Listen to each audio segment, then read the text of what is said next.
Il nous reste 30 secondes. Oui, je vais aller droit au but. Gérald Darmanin a dit hier à l'Assemblée nationale, la liberté d'expression est totale, même quand ça gêne. Il a répondu à Bruno Retailleau qui lui disait que fallait une forme de respect dans la liberté d'expression et dans les caricatures. Faut être ferme ou pas ?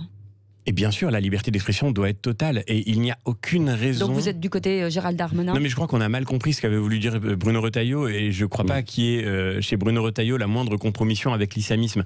Il est absolument clair aujourd'hui que ce que nous devons répéter, quoi qu'il arrive, c'est qu'on ne découpe pas un professeur en deux parce qu'il a montré en cours des caricatures. Et donc on les montre le 2 novembre ? Et l'islamophobie, je le dis, je le répète, l'islamophobie est un concept dangereux qui voudrait réinstaurer le délit de blasphème au profit d'un droit à ne pas être offensé. Il n'y a pas de droit à ne pas être offensé. La liberté d'expression, elle a ses excès. Ces excès peuvent être blessants. Je le redis ici, on en avait déjà parlé à votre antenne. Quand on est blessé par les excès de la liberté d'expression, on peut les contester, on peut y répondre, on peut porter l'affaire en justice si on se sent offensé, mais on ne s'attaque jamais par la violence à celui dont on les montre lundi. On les montre lundi en classe. On les montre lundi en classe. Je pense que la liberté d'expression, elle doit être totale. Je pense qu'elle s'exprime d'ailleurs dans bien autre chose que des caricatures. Mais encore une fois, ne faisons pas l'amalgame entre celui qui dessine et celui qui tue. Il y a quelque chose de dramatique dans cette dérive actuelle. L'islamophobie ne tue aujourd'hui que ceux qui en sont accusés. C'est ce qui est arrivé à Samuel Paty. Et moi, je m'inquiète beaucoup de voir revenir sur la table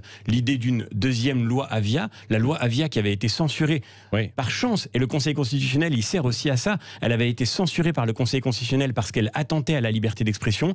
Elle attentait à la liberté d'expression au nom de quoi ? Au nom de la lutte contre l'islamophobie, entre autres. Celui qui aurait pu être condamné par la loi Avia, c'est Samuel Paty s'il avait mis son cours sur les réseaux sociaux. Et moi je dis qu'aujourd'hui, il faut défendre la liberté d'expression, même quand elle choque, même dans ses excès. Il faut la défendre contre tous ceux qui voudraient nous réduire au silence par la violence.